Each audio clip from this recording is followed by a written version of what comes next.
compartimos la lectura sin comentarios del libro El conflicto de los siglos, escrito por Helena Harmon de Huay. Capítulo 10. Progresos de la Reforma.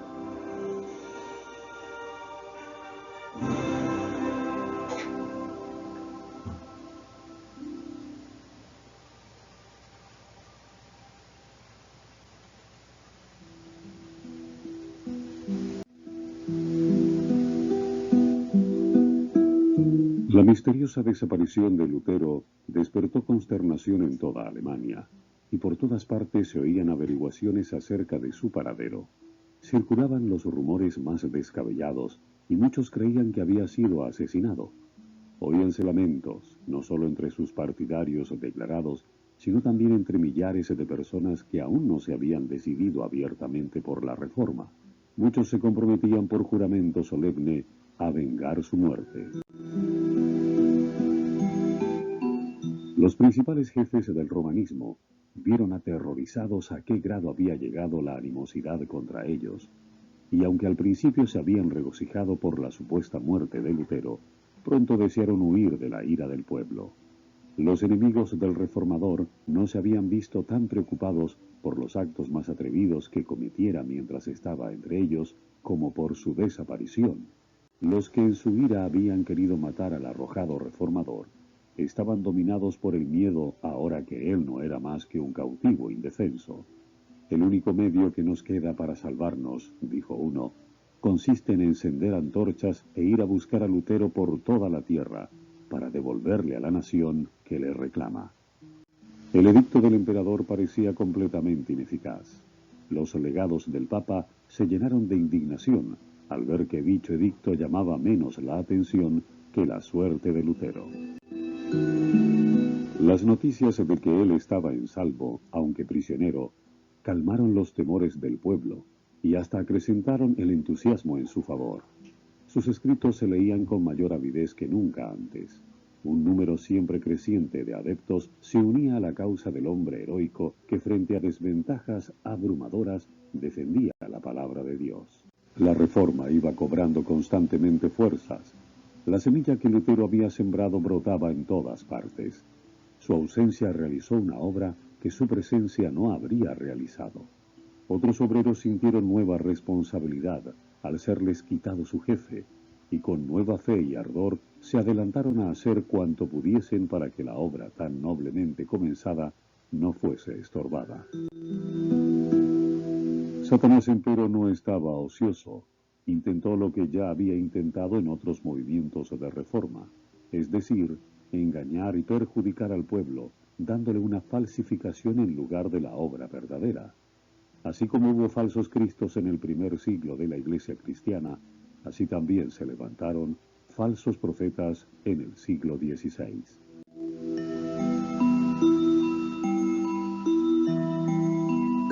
Unos cuantos hombres afectados íntimamente por la agitación religiosa se imaginaron haber recibido revelaciones especiales del cielo y se dieron por designados divinamente para llevar a feliz término la obra de la reforma, la cual, según ellos, había sido débilmente iniciada por Lutero. En realidad lo que hacían era deshacer la obra que el reformador había realizado. Rechazaban el gran principio que era la base misma de la reforma, es a saber, que la palabra de Dios es la regla perfecta de fe y práctica, y en lugar de tan infalible guía, sustituían la norma variable e insegura de sus propios sentimientos e impresiones. Y así, por haberse despreciado al único medio seguro de descubrir el engaño y la mentira, se le abrió camino a Satanás, para que a su antojo dominase los espíritus. Uno de estos profetas aseveraba haber sido instruido por el ángel Gabriel. Un estudiante que se le unió abandonó los estudios, declarándose investido de poder por Dios mismo para exponer su palabra. Se les unieron otros, de por sí inclinados al fanatismo. Los procederes de estos iluminados crearon mucha excitación. La predicación de Lutero había hecho sentir al pueblo en todas partes la necesidad de una reforma, y algunas personas de buena fe se dejaron extraviar por las pretensiones de los nuevos profetas. Los cabecillas de este movimiento fueron a Wittenberg y expusieron sus exigencias a Melanchthon y a sus colaboradores. Decían: somos enviados por Dios para enseñar al pueblo. Hemos conversado familiarmente con Dios y por lo tanto sabemos lo que ha de acontecer. Para decirlo en una palabra, somos apóstoles y profetas y apelamos al doctor Lutero. Los reformadores estaban atónitos y perplejos. Era este un factor con que nunca habían tenido que habérselas y se hallaban sin saber qué partido tomar. Melanchthon dijo: hay en verdad espíritus extraordinarios en estos hombres, pero ¿qué espíritus serán? Por una parte debemos precavernos de contristar el espíritu de Dios, y por otra, de ser seducidos por el espíritu de Satanás. Pronto se dio a conocer el fruto de toda esta enseñanza. El pueblo fue inducido a descuidar la Biblia o a rechazarla del todo. Las escuelas se llenaron de confusión. Los estudiantes, despreciando todas las sujeciones, abandonaron sus estudios y se separaron de la universidad. Los hombres que se tuvieron a sí mismos por competentes para reavivar y dirigir la obra de la reforma, lograron solo arrastrarla al borde de la ruina. Los romanistas, recobrando confianza, exclamaban alegres: un esfuerzo más, y todo será nuestro.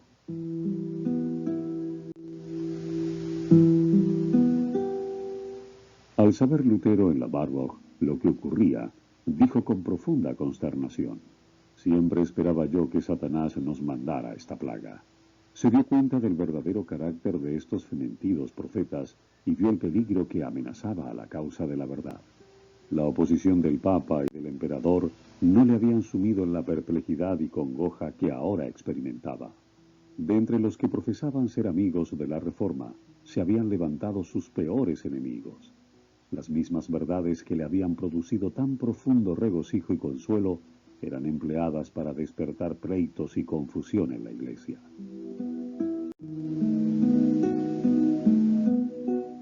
En la obra de la Reforma, Lutero había sido impulsado por el Espíritu de Dios y llevado más allá de lo que pensara. No había tenido el propósito de tomar tales resoluciones ni de efectuar cambios tan radicales.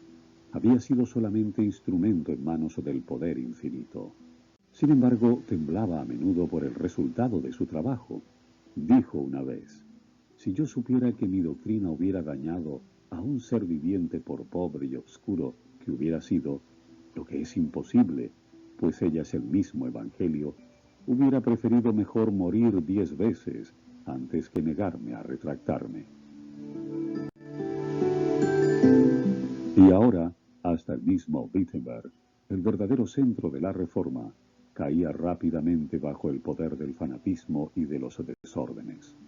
Esta terrible situación no era efecto de las enseñanzas de Lutero, pero no obstante por toda Alemania sus enemigos se la achacaban a él.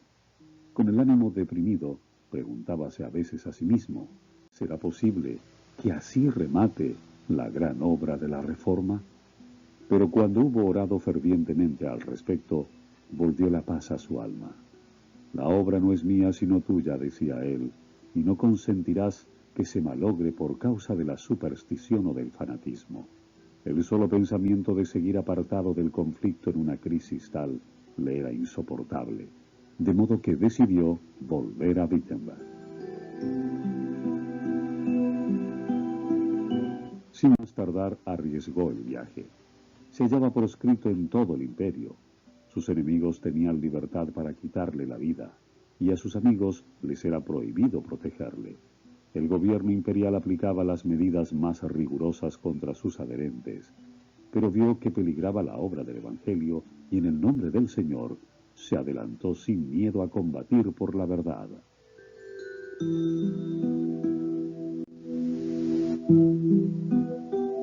En una carta que dirigió al elector, después de manifestar el propósito que alentaba de salir de Warburg, decía: sepa su Alteza que me dirijo a Wittenberg, bajo una protección más valiosa que la de príncipes y electores. No he pensado solicitar la ayuda de su Alteza, y tan lejos estoy de impetrar vuestra protección, que yo mismo abrigo más bien la esperanza de protegeros a vos. Si supiese yo que su Alteza querría o podría tomar mi defensa, no iría a Wittenberg. Ninguna espada material puede adelantar esta causa. Dios debe hacerlo todo sin la ayuda o la cooperación del hombre. El que tenga más fe será el que podrá presentar mejor defensa. En una segunda carta que escribió camino de Wittenberg, añadía Lutero: heme aquí, dispuesto a sufrir la reprobación de su Alteza y el enojo del mundo entero. ¿No son los vecinos de Wittenberg mi propia grey? ¿No los encomendó Dios a mi cuidado? ¿Y no deberé, si es necesario, dar mi vida por amor de ellos? Además, temo ver una terrible revuelta en Alemania que ha de acarrear a nuestro país el castigo de Dios.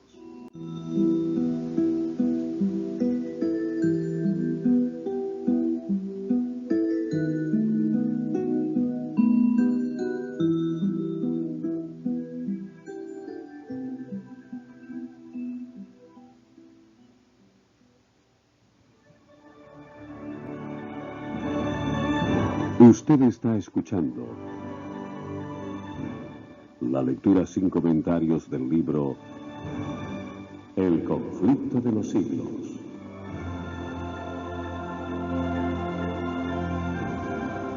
Capítulo 10. Progresos de la Reforma.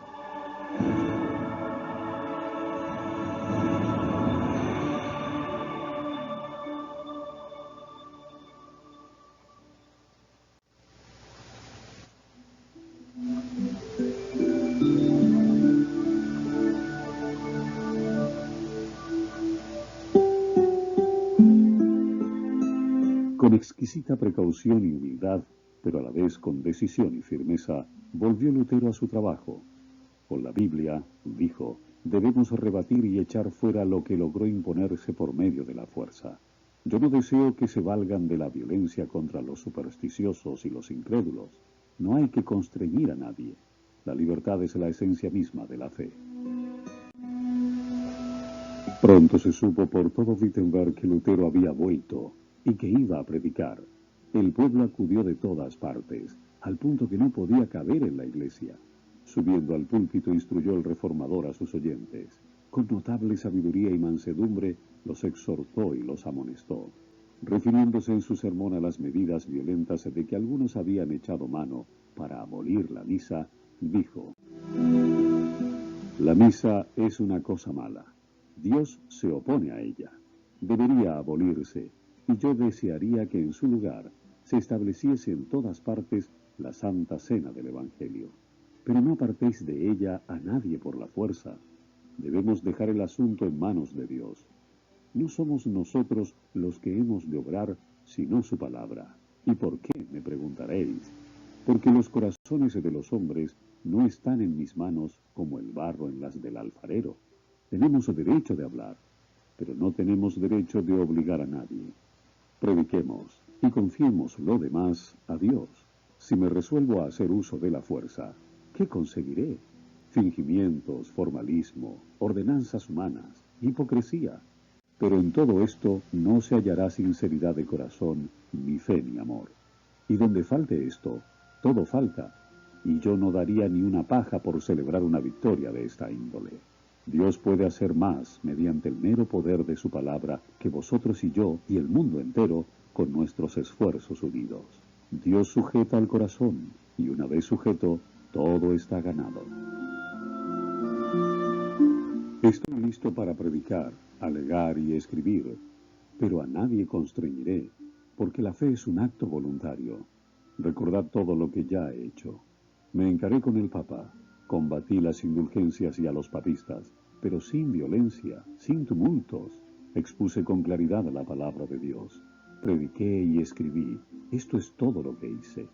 Y sin embargo, mientras yo dormía, la palabra que había predicado afectó al papado como nunca le perjudicó príncipe ni emperador alguno. Y sin embargo, nada hice. La palabra sola lo hizo todo. Si hubiese yo apelado a la fuerza, el suelo de Alemania habría sido tal vez inundado con sangre. Pero ¿cuál hubiera sido el resultado? La ruina y la destrucción del alma y del cuerpo. En consecuencia, me quedo quieto y dejo que la palabra se extienda a lo largo y a lo ancho de la tierra.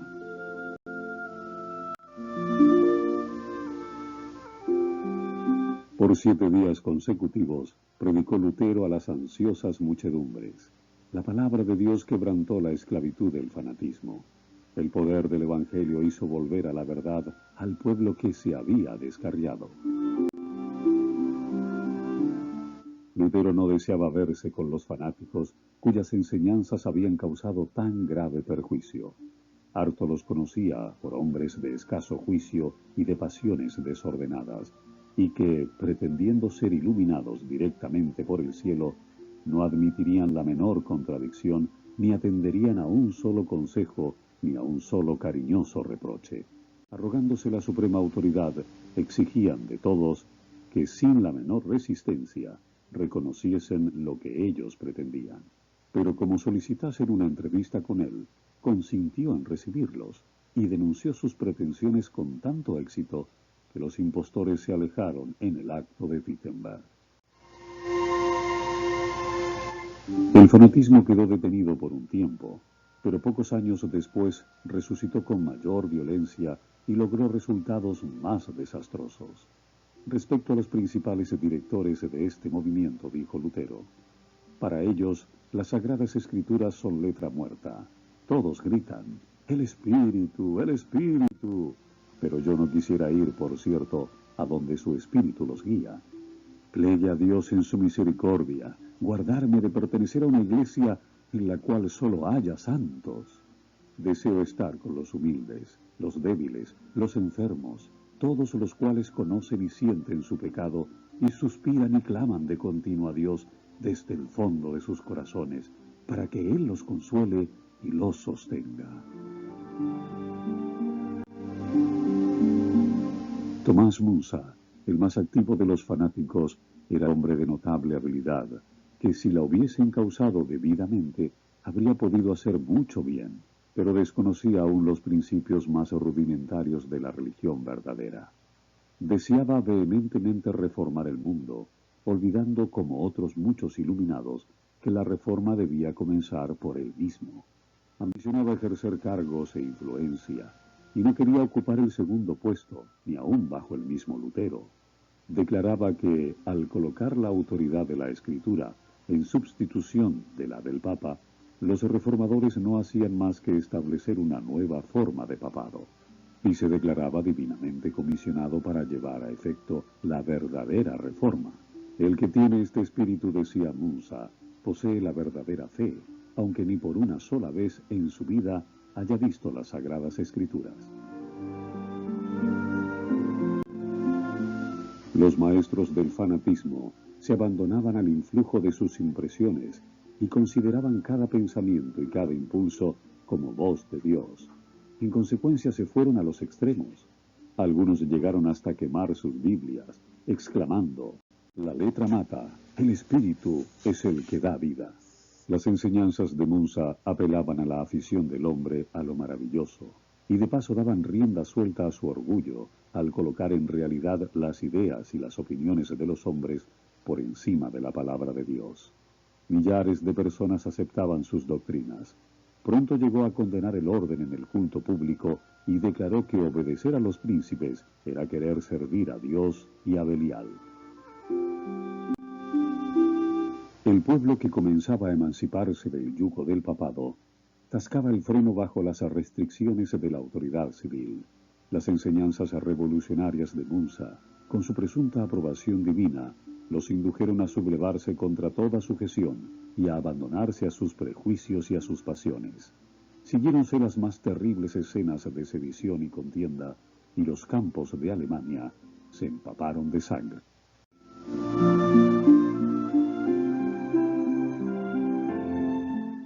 La angustia de corazón que Lutero había experimentado hacía tanto tiempo en Erfurt se apoderó de él nuevamente con redoblada fuerza al ver que los resultados del fanatismo eran considerados como efecto de la reforma. Los príncipes papistas declaraban, y muchos estaban dispuestos a dar crédito al aserto, que la rebelión era fruto legítimo de las doctrinas de Lutero. A pesar de que estos cargos carecían del más leve fundamento, no pudieron menos que causar honda pena al reformador. Parecíale insoportable que se deshonrase así la causa de la verdad, identificándola con tan grosero fanatismo. Por otra parte, los jefes de la revuelta odiaban a Lutero, no solo porque se había opuesto a sus doctrinas y se había negado a reconocerles autorización divina, sino porque los había declarado rebeldes ante las autoridades civiles. En venganza, le llamaban vil impostor. Parecía haberse atraído la enemistad tanto de los príncipes como del pueblo.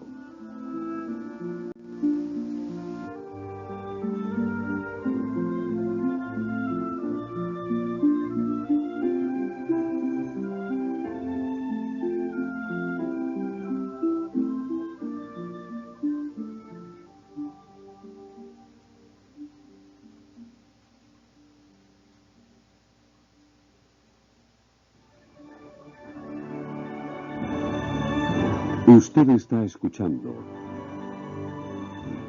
la lectura sin comentarios del libro El conflicto de los siglos.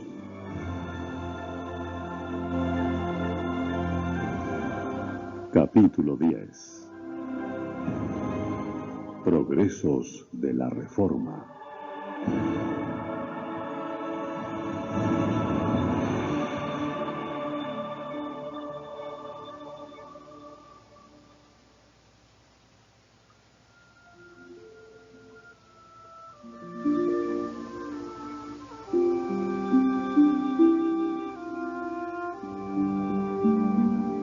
Los romanistas se regocijaban y esperaban ver pronto la ruina de la Reforma. Hasta culpaban a Lutero de los mismos errores que él mismo se afanara tanto en corregir. El partido de los fanáticos, declarando falsamente haber sido tratado con injusticia, logró ganar la simpatía de mucha gente, y como sucede con frecuencia con los que se inclinan del lado del error, fueron pronto aquellos considerados como mártires. De esta manera, los que desplegaran toda su energía en oposición a la Reforma fueron compadecidos y admirados como víctimas de la crueldad y de la opresión. Esta era la obra de Satanás, y la impulsaba el mismo espíritu de rebelión que se manifestó por primera vez en los cielos.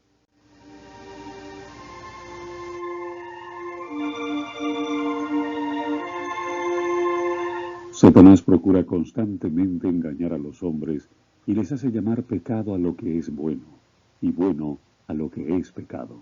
¿Y cuánto éxito ha tenido su obra? ¿Cuántas veces se critica a los siervos fieles de Dios porque permanecen firmes en defensa de la verdad? Hombres que solo son agentes de Satanás reciben alabanzas y lisonjas, y hasta pasan por mártires, en tanto que otros que deberían ser considerados y sostenidos por su fidelidad a Dios son abandonados y objeto de sospecha y de desconfianza. La falsa piedad y la falsa santificación siguen haciendo su obra de engaño. Bajo diversas formas dejan ver el mismo espíritu que las caracterizara en días de Lutero, pues apartan a las mentes de las Escrituras e inducen a los hombres a seguir sus propios sentimientos e impresiones, en vez de rendir obediencia a la ley de Dios. Este es uno de los más eficaces inventos de Satanás para desprestigiar la pureza y la verdad.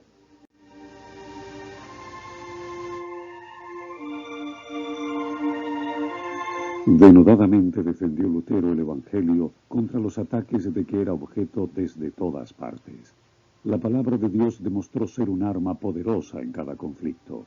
Con ella combatió el reformador la usurpada autoridad del Papa y la filosofía racionalista de los escolásticos, a la vez que se mantenía firme como una roca contra el fanatismo que pretendía aliarse con la Reforma.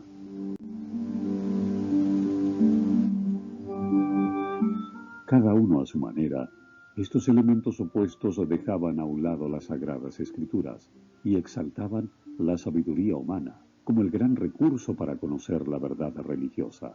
El racionalismo hace un ídolo de la razón y la constituye como criterio religioso. El romanismo, al atribuir a su soberano pontífice una inspiración que proviene en línea recta de los apóstoles, y continúa invariable a través de los tiempos, da amplia oportunidad para toda clase de extravagancias y corrupciones que se ocultan bajo la santidad del mandato apostólico. La inspiración a que pretendían Munza y sus colegas no procedía sino de los desvaríos de su imaginación, y su influencia subvertía toda autoridad humana o divina. El cristianismo recibe la palabra de Dios como el gran tesoro de la verdad inspirada y la piedra de toque de toda inspiración. A su regreso de la Warburg, terminó Lutero su traducción del Nuevo Testamento, y no tardó el Evangelio en ser ofrecido al pueblo de Alemania en su propia lengua. Esta versión fue recibida con agrado por todos los amigos de la verdad, pero fue vilmente desechada por los que preferían dejarse guiar por las tradiciones y los mandamientos de los hombres.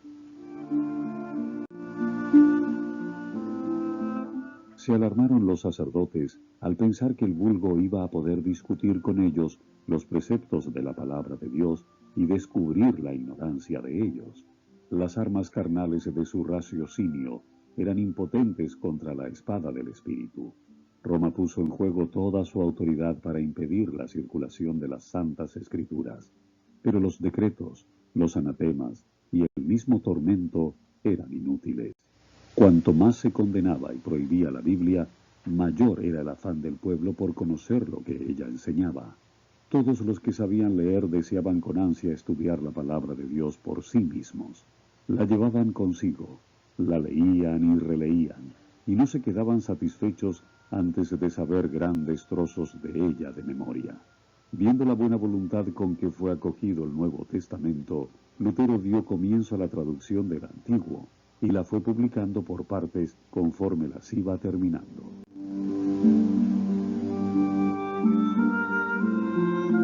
Sus escritos tenían aceptación en la ciudad y en las aldeas. Lo que Lutero y sus amigos escribían, otros se encargaban de esparcirlo por todas partes. Los monjes que habían reconocido el carácter ilegítimo de las obligaciones monacales y deseaban cambiar su vida de indolencia por una de actividad, pero se sentían muy incapaces de proclamar por sí mismos la palabra de Dios, cruzaban las provincias vendiendo los escritos de Lutero y sus colegas. Al poco tiempo, Alemania pululaba con estos intrépidos colportores. Estos escritos eran estudiados con profundo interés por ricos y pobres, por letrados e ignorantes. De noche, los maestros de las escuelas rurales los leían en alta voz a pequeños grupos que se reunían al amor de la lumbre. Cada esfuerzo que en este sentido se hacía convencía a algunas almas de la verdad, y ellas a su vez, habiendo recibido la palabra con alegría, la comunicaban a otros.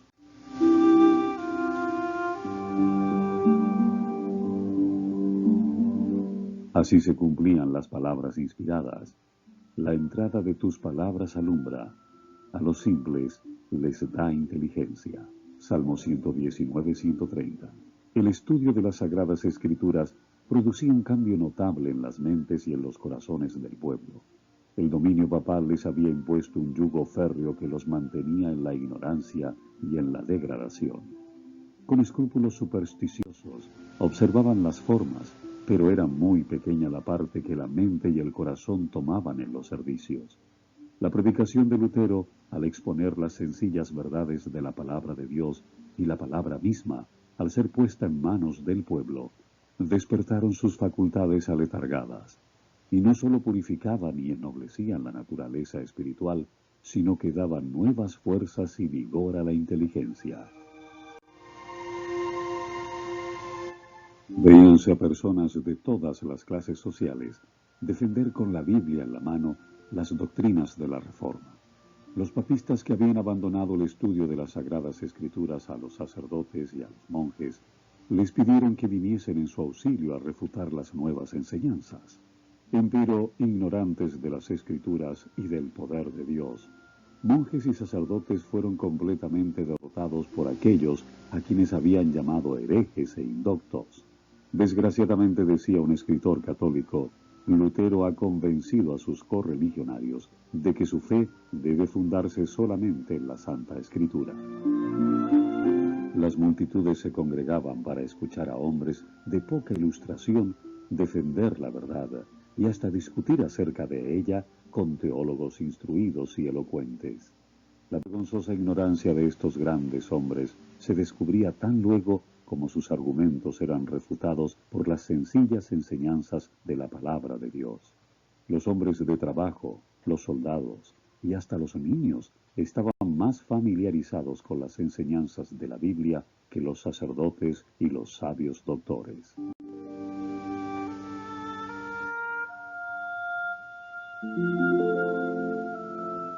El contraste entre los discípulos del Evangelio y los que sostenían las supersticiones papistas no era menos notable entre los estudiantes que entre las masas populares. En oposición a los antiguos campeones de la jerarquía, que había descuidado el estudio de los idiomas y de la literatura, levantábanse jóvenes de mente privilegiada, muchos de los cuales se consagraban al estudio de las Escrituras y se familiarizaban con los tesoros de la literatura antigua. Dotados de rápida percepción, de almas elevadas y de corazones intrépidos, pronto llegaron a alcanzar estos jóvenes tanta competencia que durante mucho tiempo nadie se atrevía a hacerles frente. De manera que en los concursos públicos en que estos jóvenes campeones de la Reforma se encontraban con doctores papistas, los atacaban con tanta facilidad y confianza que los hacían vacilar y los exponían al desprecio de todos.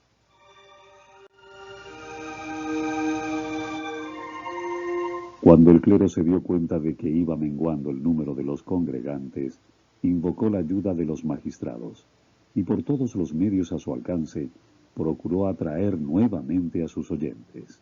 Pero el pueblo había hallado en las nuevas enseñanzas algo que satisfacía las necesidades de sus almas, y se apartaba de aquellos que por tanto tiempo le habían alimentado con las cáscaras vacías de los ritos supersticiosos y de las tradiciones humanas.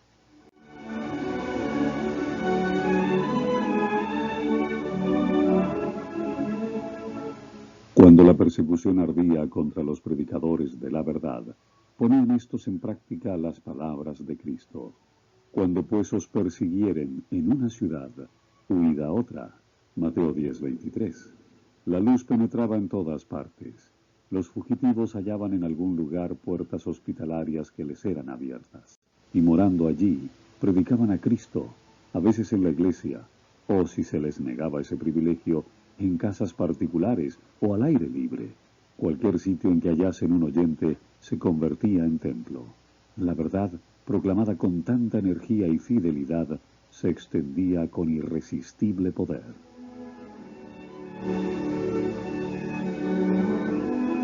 En vano se mancomunaban las autoridades civiles y eclesiásticas para detener el avance de la herejía.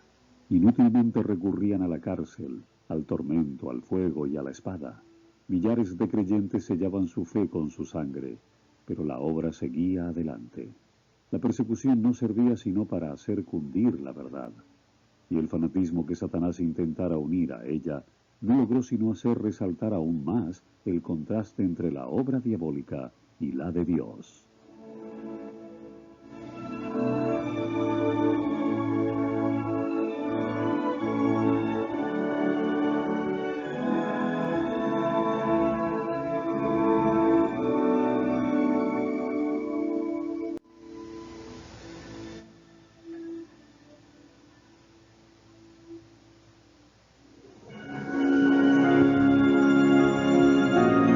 Hasta aquí la lectura sin comentarios del libro El conflicto de los siglos, escrito por Elena Harmon de White.